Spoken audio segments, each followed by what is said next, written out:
Good evening, everybody. May I have your attention and may you please take your seats. That good old traditional. Thank you very much, Orator. So, good evening, everybody. Welcome to, thank you. Good evening, sorry, you've totally thrown me now. Anyway, I'm Kelly Hutchinson and I'm delighted to be your Mistress of Ceremonies this evening. And I am reprising this role. If you were here last year, it was the end of my era with Pearcey as Deputy Chair, and I'm wearing some beautiful earrings in memory of that. It was also the last Digital Innovation Futures Festival, and I'm wearing a necklace that was also a token of appreciation. So I thought I would wear them tonight. Even a ribbon is part of a present that was I received, because I think it's really important to celebrate and have mementos and have souvenirs. Souvenir is to think again and to remember something. So awards are something that absolutely is taking the time out and looking around and looking at our peers, which is the Entrepreneur of the Year award, and really realising what talent we have in this country. And I've just come back from 2 weeks in Greece and having a holiday, which was the benefit of not having any festival or anything I had to run apart from turn up today. And it made me think a lot about Australia's terrible culture of the tall poppy syndrome. So I think we all know about it, and we've definitely got to be the people who cut it down. So tonight we will be recognising one of the next leaders of Victoria's technology scene. But also tonight we have the orator. The 2024 oration will be delivered by Dr. Ian Opperman, who I fortunately met in 2008 when he returned from Finland. And then we cooked up this great crazy idea with Ian Burks, the former CEO of the AIIA, and with Pearcey and with the ACS, called Australia 3.0. And we decided that we would hack government procurement. Then, just fast forward a little bit, Ian and I both ended up in government. And we've both just finished being in government. But we do firmly believe in public sector innovation. We do firmly believe in the benefit that technology does deliver. But before I hand over to Wayne Fitzsimmons, our illustrious chair, I'd like to acknowledge that the Pearcey Foundation acknowledges the Boon Wurrung and the Woi Wurrung Wurundjeri people of the Kulin Nation and all the traditional custodians who belong to the lands and where the Pearcey Foundation and you, our guests, meet, live and work. We acknowledge the Aboriginal and Torres Strait Islander peoples with us today and their elders past, present and emerging, whose stories, traditions and living cultures in this country are a valuable resource as those of all those who've come to Australia and make it their home. Together we are Australia. So Wayne, please take the stage. Now I don't have my prop as a prop. I have it so that I'm training my brain that actually when you walk, you go from your big toe. So watch me do some biomechanics.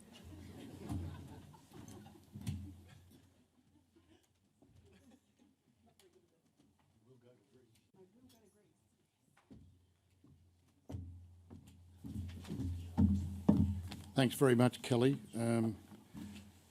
I appreciate the longevity of in our association here at Pearcey, and Pearcey's been going 26 years, so and it's an all-voluntary organisation. I want to thank Kelly for her sustained involvement with us over many years. And I'd just like to acknowledge some of our key notable people here tonight, including Professor Ed Hovy, the Executive Director of Melbourne Connect, who's hosting us here tonight. Thank you. I'd also acknowledge my partner, the Honourable Fran Bailey, who's a former Howard Government Minister and has been to many of our events here.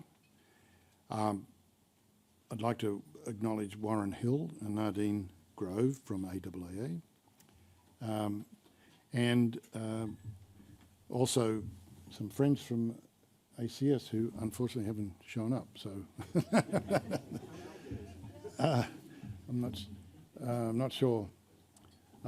Joe, there's Joe Dalveen over there, a long-term supporter of Pearcey and a big senior official in ACS for many years.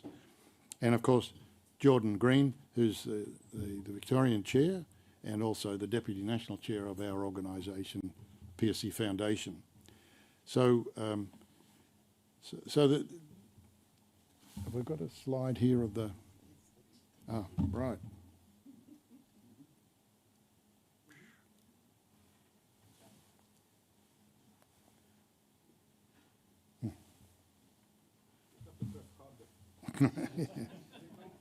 Here we go. Oh, yeah. So, in the Pearcey Oration, this is the 13th presentation of a Pearcey Oration, and it started in 2008 with Dr. Terry Cutler, who at that time was also, amongst other things, running his own business. He was a board member of CSIRO. And we went on from there. You can see some well-known names, and where is it? Right, go back a bit. So last year we had Professor Michelle Simmons from UNSW's Quantum Computing Centre, who's acknowledged global leader, and she gave a magnificent talk. Also during there, you can see that one of the speakers was former Senator Kate Lundy, and I always remember we had it down at the Jeff Shed down there lunchtime, and she said, gave us a dose of reality. She said, listen, you guys in the ICT industry, you can't keep telling us what to do. You know, you can't say, you guys in the government ought to do this and you ought to do that. You guys have got to take the lead, and then we might be able to help you, which I never forgot. And so some of the things you'll hear tonight reflect that God helps those that help themselves. So we have a responsibility, and Pearcey takes that responsibility very seriously. So our foundation got started back in 1998 at the time of the passing of Trevor Pearcey, who's the guy responsible and led the team. He wasn't standalone. He led the team at the Department of Physics, radio physics at University of Sydney, which was then part also of the radio physics division of CSIRO. This is just after the Second World War. In 1946, he came out from England. But when he's really the pioneer, because he built, designed and built and led the team that commissioned CIRAC. It was the first electronic digital computer in Australia, and the third or the fourth in the world. And in this November will be the 75th anniversary of the first time it executed code. And people say, oh, well, so what? Well, the so what is, that is of historic significance, and something that we should be extremely proud of. And so we're going to mark it. We'll mention it tonight, but we're having our annual awards in November in Brisbane, and CSIRO will be represented there too. Come on in, Helen.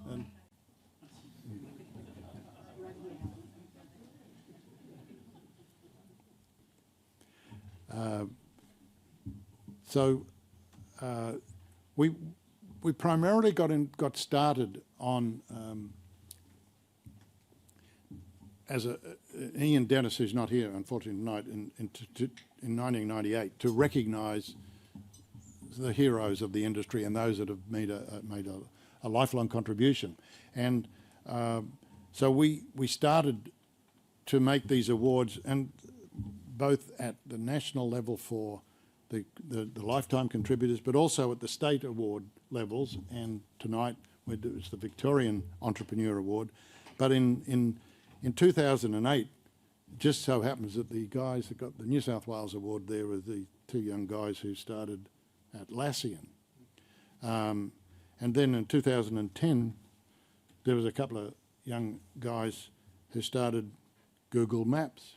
I mean, and nobody had heard about it in 2010. But so we're a national organisation, and we found these young entrepreneurs, and we continue to do it tonight. And we'll hear about one great entrepreneur here in Victoria.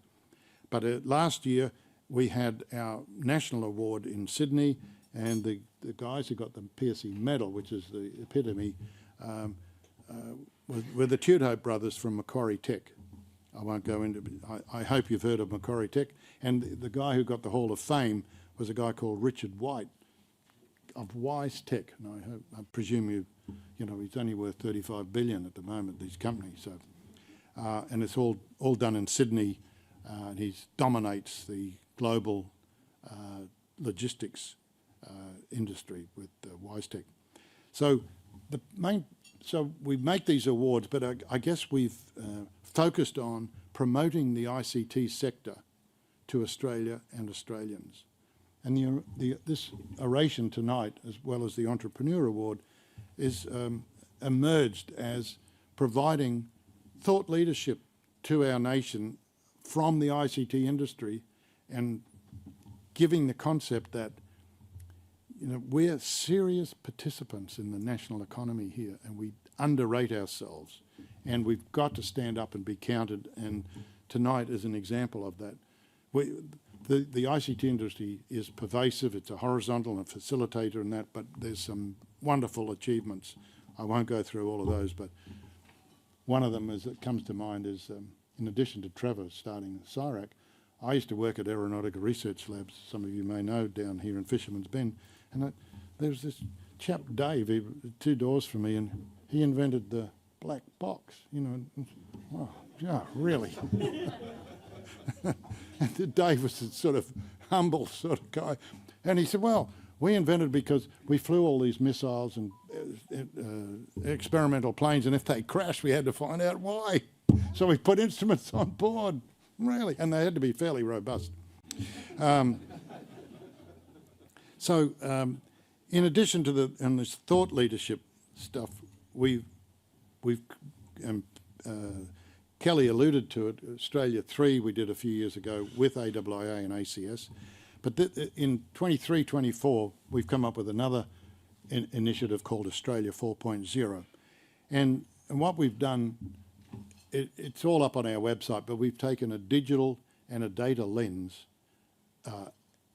analysis of the transformation of the electricity distribution grid. I know it sounds a mouthful, but the wires and poles that we see outside perform a fundamental role in our community, and with the transformation caused by renewables, we the consumer can be a consumer, a generator, and a storage centre for energy and electrical energy in particular, and that's transformed the requirements of the distribution grid and the regulatory environment, and it's very complicated, but it's a key element of this transformation to get to net zero. So we're taking an active role in that, and I would encourage you to look at our website. We had an event yesterday in Sydney with Helen was there from the ACS. It was dealing with an initiative that CSIRO's got underway called the Living Lab, and it's what we the consumers need to know about if we're going to take advantage of this transformation. It's all coming with a rush, and it's sort of not discussed openly. You hear all the big pictures, more solar cells and more wind and more transmission systems. Yeah, but what about us as consumers? Where do we fit in this equation? The price of electricity keeps going up. Why is that? I mean, with all these wonderful investments, but we're obviously paying for them and we're not getting a good return. So anyway, we're taking a proactive role to have a public debate, and we must have a robust debate. And so Ian, who's speaking tonight, he's one of the causes of this debate to get started, because he challenged me to say, look at this whole problem through a digital and data lens, and we're giving it a good shake. Now, another aspect of our role is collaboration. And it's wonderful to have Helen, the president of the ACS, and 2 people from the AIIA here. We work closely with AIIA for many years, CSIRO, Engineers Australia, WESA, and other bodies, some of whom are represented here this evening. But collaboration is a difficult issue for the ICT industry, and I think for Australians generally. Why would I trust you? You might steal my thunder, or whatever it is, tall property. Anyway, we're trying to bridge that gap. And one of the other key things that we perform is talking about the heritage of our nation, in particular, the heritage that we have in relation to ICT. And in addition, the CIRAC sits down there in the museum Science Works, which is a whole new story. But it used to be in the museum here, but it got moved, and from the Victorian Museum, and got moved down to there. But it's an international icon, and it deserves much better than being in the Children's Museum, I think. But Pearcey, we're trying to promote this, to say this is a key element of our nation's success post Second World War. So in Brisbane in November at our annual National Awards, on Tuesday the 19th of November, will be the 75th anniversary of the first time this computer executed code. And we think that's a big deal. So maybe other people don't, but when we look at all the computers that are in our phones and whatever, that's all taken for granted. And we don't want people to take it for granted. We want to say that we were there, we were early on, and we're still very big players in this field. As part of that heritage, we've interviewed all of the Pearcey Hall of Famers and medalists and other prominent ICT people, and we've developed the links to the museums and the Science Works and CIRAC and other museums and groups interested in the heritage. So we're trying to keep that alive and not forget it. And this Australia 4 initiative, we wrote a report last year that we had 7 national Zoom sessions. We had anywhere from 70 to 200 plus people participating. So there are many hundreds of people participated in contributing in a collaborative effort to transform the national electricity system. And it's only one initiative. It didn't solve anything, but it certainly highlighted some issues. So with that, ladies and gentlemen, thank you very much for listening to me. I'd like to pass back to our wonderful MC, Kelly Hutchinson, and thank you very much for joining us on this very special occasion.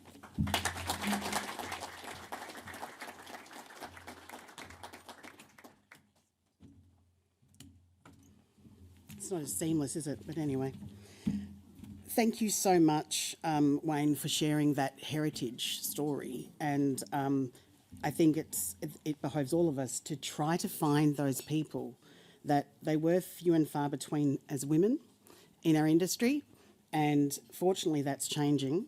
But like we saw the film Hidden Figures, there are amazing women who've done, like the first coder in Australia, Jennifer Seabury. There's many different stories that we want to uncover. And also we want to be able to fund the editing to make new videos to get that out to people to see.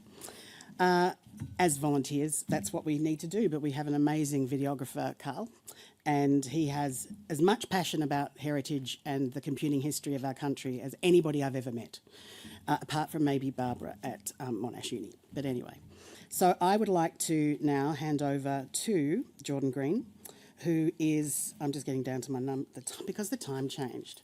I'm a bit lost. But Jordan is going to introduce us to our winner this year, or not winner, our awardee. And I think you'll find that there's a little bit of connection to some of the things that Wayne was talking about.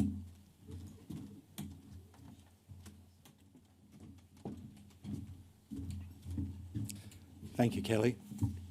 Welcome, everybody. Let me start by inviting, in fact, the past recipients of the Victorian Pearcey Entrepreneur Award who are with us tonight to stand. Now we have Rick Harvey, who received the award in 2000, and Graham Hewen, who received the award in 2005. We were going to have Dr. Elaine Saunders. Unfortunately, she called in this afternoon sick. She received the award in 2011. And then we have Jason Laurie, who received the award in 2022.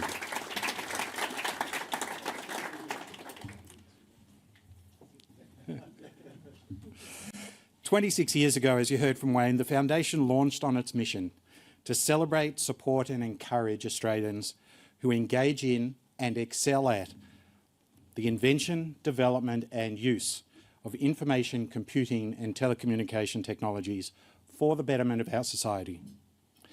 Building on the work of Dr. Trevor Pearcey, as you heard, who invented the first digital computer in Australia, which put us at the very global forefront of the digital age. We have recognised 171 outstanding Australians with the Pearcey Entrepreneur Award, and a further 66 have been inducted into the Pearcey Hall of Fame, 26 of whom have received the Pearcey Medal. Peer selection is the hallmark of the Pearcey Awards. Each year, the Foundation awards the Pearcey Medal for a lifetime of achievement. The medalist and up to 2 others are inducted into the Pearcey Hall of Fame for their notably significant lifetime achievements contributing to Australian ICT. Those awards, together with the National Pearcey Entrepreneur Award, will be made later this year in Brisbane, as Wayne mentioned, at our National Awards Gala. And I hope you'll be able to join us again for that important and quite fun evening celebrating some extraordinary Australians. Our core ethic at the Foundation, as Wayne mentioned, is collaboration. No better examples than our sustained engagement with the Victorian Government Digital Innovation Futures, our burgeoning partnership here with Melbourne Connect and the Cremorne Digital Hub, our continuing cooperation with ACS at national and state levels, our long-running partnership with Waiita in WA and with TasICT in Tasmania. Our collaboration includes valuable technology donations the Foundation has facilitated from our award recipients to the community. Our engagement with ScienceWorks Museum, as Wayne mentioned, but it extends to our schools program for children. Our teaming with the University of Sydney Business School on our oral history project. Our work with the ACT government on community electrification. And our national leadership of the Australia 4.0 initiative that Wayne described. All are exemplars of our commitment to being a proactive enabler of a better future for Australia through remembering, celebrating and promoting our ICT heroes and heroines. So thank you all for joining us for this special evening and for your support of the Pearcey Foundation. The Victorian Pearcey Entrepreneur Award recognises an individual or team who has taken a risk, is making a difference and is an inspiration to others. Selected by past award recipients, this is the community recognising the significant achievements of its peers. The award is for people in the midst of their career who are leading the Australian ICT sector from the very front of the global stage.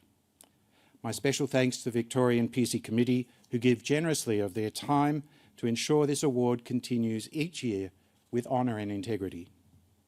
This year, the Victorian Pearcey Entrepreneur Award recognises the creation of an international success story from right here in Melbourne.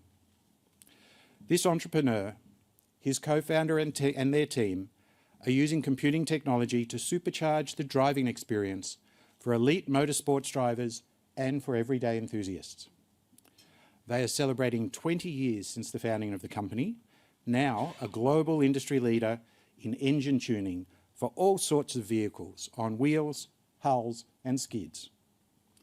He graduated from here, from the University of Melbourne, writing a thesis on long-distance optical soliton communications.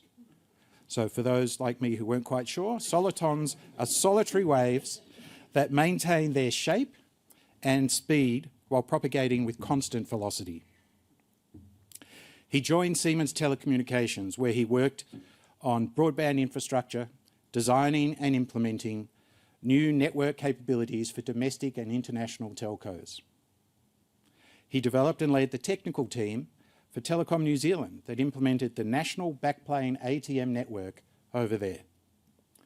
Soon after, networks moved from ATM to IP. And next, he worked with Cisco Systems IP networking technologies applied to broadband, optical, and core routing systems. He was part of the team that migrated the Telstra network from legacy systems to IP and optical infrastructure. Infrastructure which we continue to rely on to this day.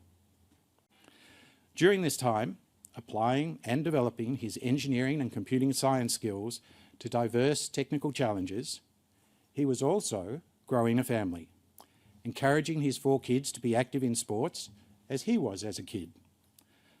For this award, we focus on people who take a risk and inspire others. He started young, racing BMX bikes and playing country football, reaching local premierships, and was an avid water skier. Later, he became a drag racer. Okay, so if each of these endeavours embodies the spirit of taking a risk, and the way he pursued those efforts gave voice to how he would be making a difference and inspiring others later in life. He coached the basketball team for one of his daughters and was the mechanic for his son, who started racing go-karts. He grew up in Shepparton, and from the age of 7, his professional mechanic father taught him all about cars. So we can see where he got his early fascination with cars, a fascination he passed to his son through their shared hobby, racing radio-controlled cars, and from that hobby, their shared passion has led the son to now be a top racing driver for the McLaren Formula One team, and his dad is very, very proud. Wouldn't you be? Staying with our man though, his interest in cars and his joy in solving technical challenges combined in a hobby project for aftermarket tuning of engine and transmission controllers in cars. With his hobby partner who is in the USA, they found that there were no commercial solutions for what they were doing. So in 2003, they co-founded the company, quite appropriately, in a garage. The headquarters are in Buffalo Grove, Illinois, on the outskirts of Chicago. And as Chief Technology Officer, he leads the engineering, product development, R&D from here in Melbourne. This shift from his career in communications technologies and as an employee of large corporates to professional consumer software and hardware as a bootstrapped entrepreneur was certainly a significant risk. He led the reverse engineering effort, deciphering the operation algorithms, calibration techniques, and variables in the engine control and transmission control units. This required him to apply low-level ICT expertise, doing things like disassembling binary flash memory and advanced software capabilities to embody the solution in a laptop application. Early successes did deliver laptop-based software suites, initially focused on General Motors vehicles, later including Ford and other brands. They then moved on to dedicated, specialised hardware and software, providing cutting-edge tuning and diagnostic solutions for high-performance vehicles, bridging the gap between the automotive technologies and the computing technologies.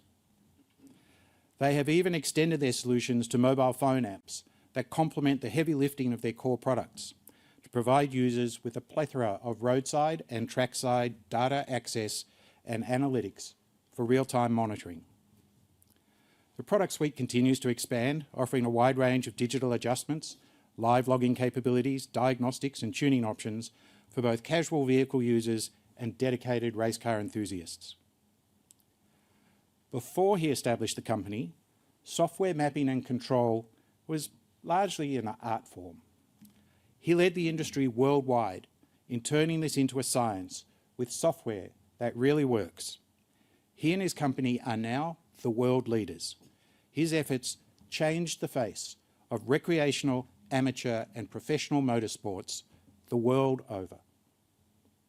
As each new technology appeared, such as variable cams, new fuels, direct injection, more embedded electronics, intercoolers, variable cycle engines, superchargers, each time he and his team delivered solutions through strong direction, leadership and support. Even as we moved into hybrid and electric vehicles, he managed to match EV and ICE traction control and transient performance to develop and integrate the required control systems, once again providing global leadership.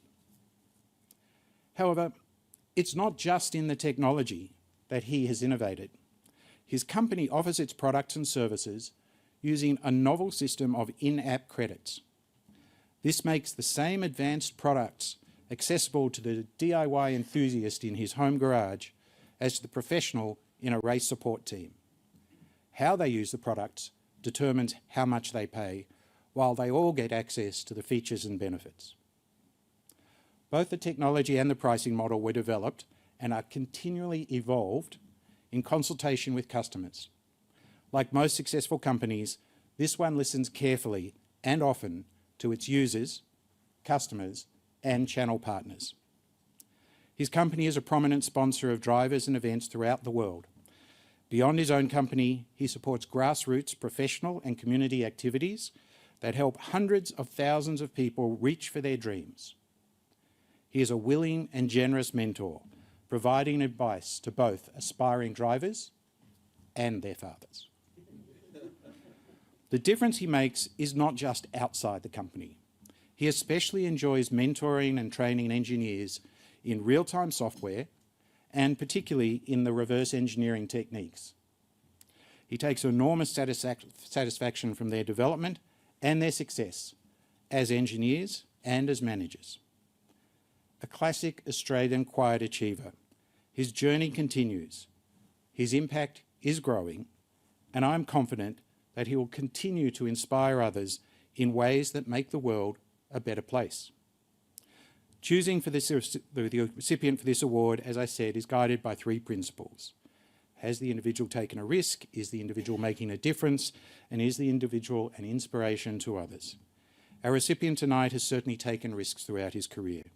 He has shared his joy and his expertise to help others find their own way. He has followed his passion and worked collaboratively as a coach, entrepreneur, engineer, father and mentor to deliver top-of-market impact and influence in a global industry. All of these and more mean that this man has very definitely taken a risk, made a difference, and is an inspiration.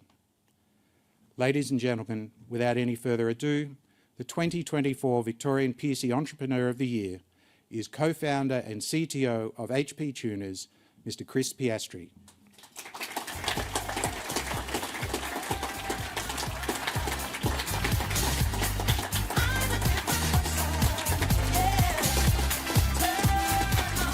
Come over here. Yep. Congratulations. And I'd like to invite Professor Ed Hovy, the Executive Director of Melbourne Connect, to present the award.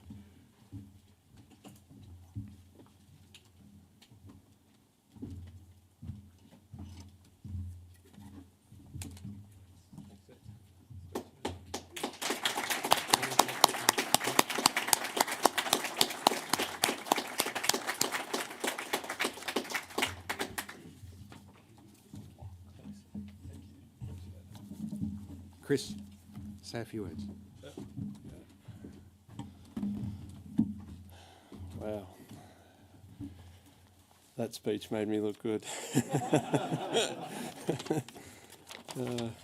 Yeah. Okay. Firstly, I'd just like to say thank you. This is the first award of any kind I've had the honour of receiving in my working career of almost 30 years now. I really must say what an honour it is to be acknowledged by the Pearcey Foundation in this way. It's amazing. So, Jordan has done an amazing job, much better than I have, of highlighting my career and achievements, but I thought I'd just share a little bit about myself and how I got here. My early life was always dominated by the engineering brain, I guess, as so many of you would know in information and communications technology, especially electronic and mechanical toys found in the 70s and 80s home, toy cars. My earliest recollection of engineering, and especially reverse engineering, was the discovery of how those little toy cars that you push the button and they flew off sirens blazing, lights flashing. They hit the wall, they turned around and somehow shot off in another direction. I remember as probably a 5 or 6 year old being fascinated by that, and I remember then going to my dad's toolbox and pulling out a screwdriver and dismantling that little Christmas present until, obviously I couldn't put it back together, but I figured out how it worked. I saw where the wires went and all sorts of other things. So it was amazing. And of course, in the 70s and 80s, video games and personal computers became commercial technologies, and I was a child of the 80s and participated in the video game craze of that time. And it really shaped my life. And whilst I was focused mostly on computer games, and I had an Atari system and all, Commodore 64 and all those types of things. I think at the age of 12 I was doing my parents' wrecking yard business, which they had in Shepparton at the time. I was doing their books at about 12 years old. Mum loved me, so she thought it was fantastic. The old dot matrix printer churning out invoices for, panel shops and other things. So my father was a motor mechanic, and that's obviously where the love of automotive industry and motorsport in general. He was an avid Ford fan, and he was Dick Johnson, I was Peter Brock. For those who know your Australian motorsport history, I was Holden, he was Ford.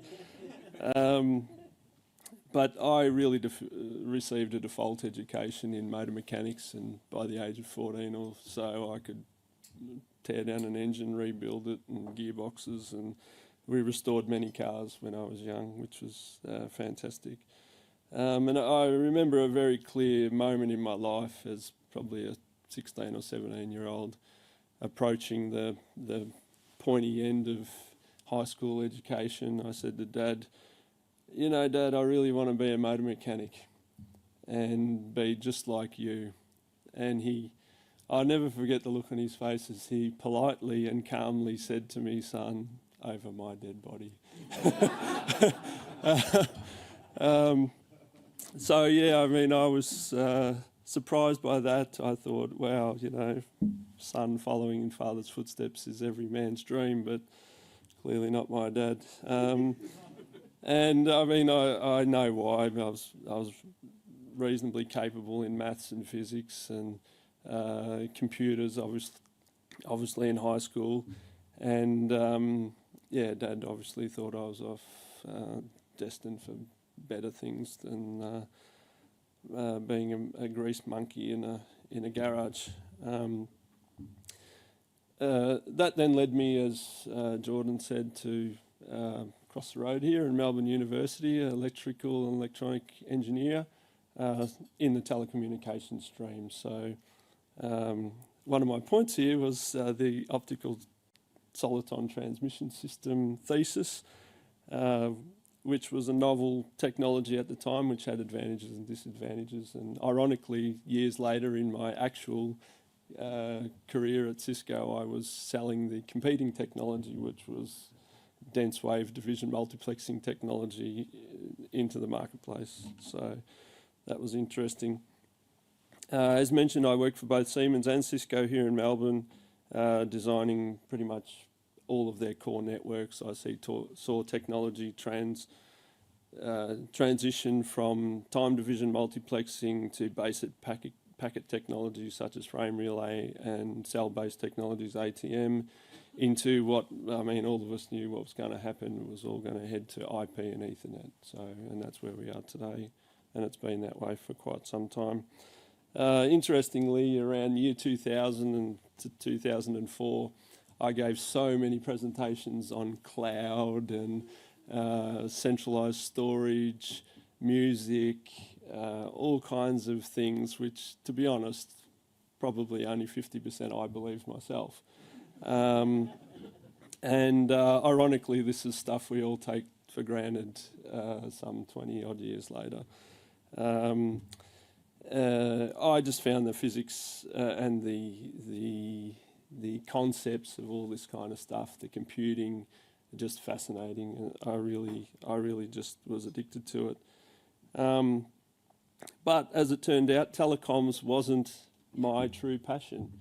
And at the age of around 30, I decided I've had enough, and with the assistance of a prior Pearcey Award winner, I dabbled in loudspeaker design, automotive engine, manifold and other types of development, which was primarily software simulation and applying some transmission line theory and other physics-based concepts that I'd learnt at university before to those applications. And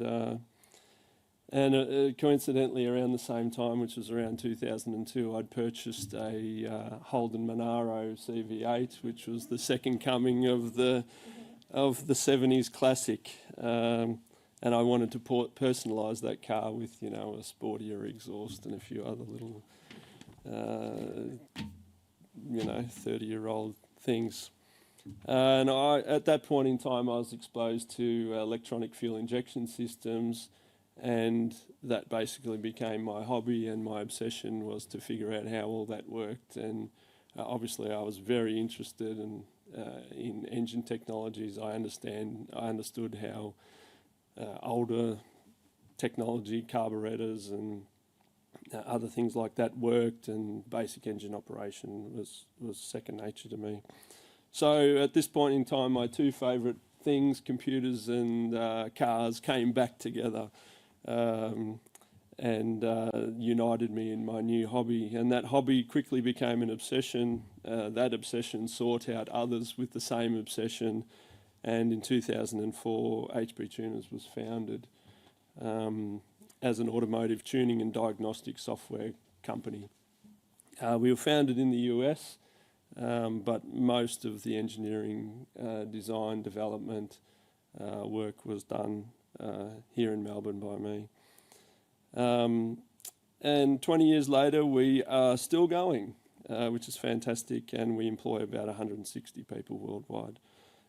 We provide software tuning products to the vast majority of vehicles since 1996 to the automotive workshops, enthusiasts, and also some OEM manufacturers such as aftermarket turbo systems and supercharger systems, but also some manufacturers such as Ford and GM have used our software in certain skunkworks projects and other aftermarket targeted projects, which has been fantastic, and we've had nothing but positive feedback from them.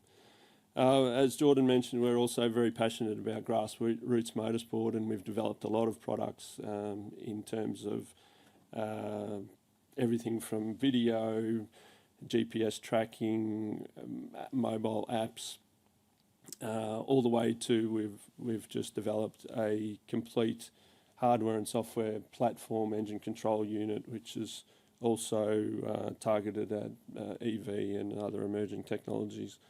So that's been extremely exciting. We've been working on it for 3 years, and it's totally ground up development by us. And, I think when you consider our competition is players in the big German players like Bosch and other big American and other engineering companies such as Continental and other, these are all $100 million plus companies.